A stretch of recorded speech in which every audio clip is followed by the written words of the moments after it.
L'élection présidentielle en République du Congo se tiendra le dimanche 15 mars 2026 où le peuple congolais est appelé à élire leur président pour un mandat de 5 ans. Cette élection s'inscrit dans le système politique congolais dans lequel le président est élu au suffrage universel direct au moyen d'un scrutin majoritaire à 2 tours si nécessaire. 7 candidats ont été validés par la Cour constitutionnelle depuis le 20 février 2026. La date du scrutin est donc fixée au 15 mars 2026 avec un vote anticipé réservé aux militaires 3 jours avant, soit le 12 mars 2026. En amont de la campagne, plusieurs formations politiques et observateurs internationaux soulignent que cette élection sera un test important pour la crédibilité démocratique du pays. Plusieurs candidats sont en lice, parmi lesquels le président Denis Sassou Nguesso, candidat à sa propre succession, qui présente d'ailleurs le meilleur profil parmi tous les candidats en lice. Le président Denis Sassou Nguesso, nous l'avons toujours soutenu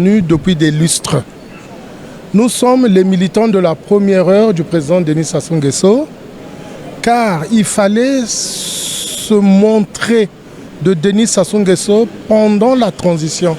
Ce que nous pouvons dire aux Congolais, c'est que nous devrions soutenir notre père, notre champion, notre candidat, parce que c'est l'unique qui peut ouvrir ce pays-là vers d'autres destinées. D'ailleurs, il l'a déjà fait.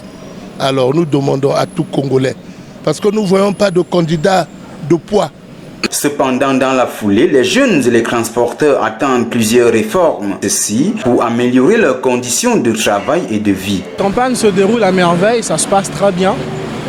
Mais le problème est que, bien qu'il y ait des campagnes qui sont là, mais il y a certaines choses jusqu'à présent qui ne sont même pas résolues. Par exemple, je dirais les problèmes de l'emploi en fait. Les jeunes, nous sommes là, nous souffrons à cause de l'emploi. Pour moi, la solution, c'est de revoir des bases de notre politique ici au pays, bien de revoir des bases. C'est que le président doit faire des descentes pour venir échanger avec les jeunes. Parce que deux fois, nous, on s'est dit que non, nos problèmes n'ont pas peut-être de solution. Deux fois, nos problèmes n'arrivent pas chez le président. Donc le président doit faire des descentes, venir chercher à échanger avec les jeunes pour voir qu'est-ce qui ne va pas. Parce que aujourd'hui, le pouvoir est là, mais nous la jeunesse, on subit plein de choses. Dans notre secteur d'activité, le transport, nous attendons qu'on puisse les voies, parce qu'on n'a pas de voies.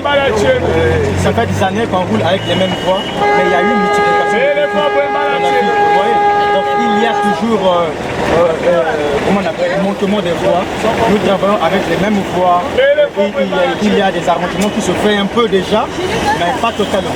À quelques jours donc de la tenue de ce scrutin, les rues ainsi que toutes les artères de Brazzaville vibrent déjà au rythme de la campagne.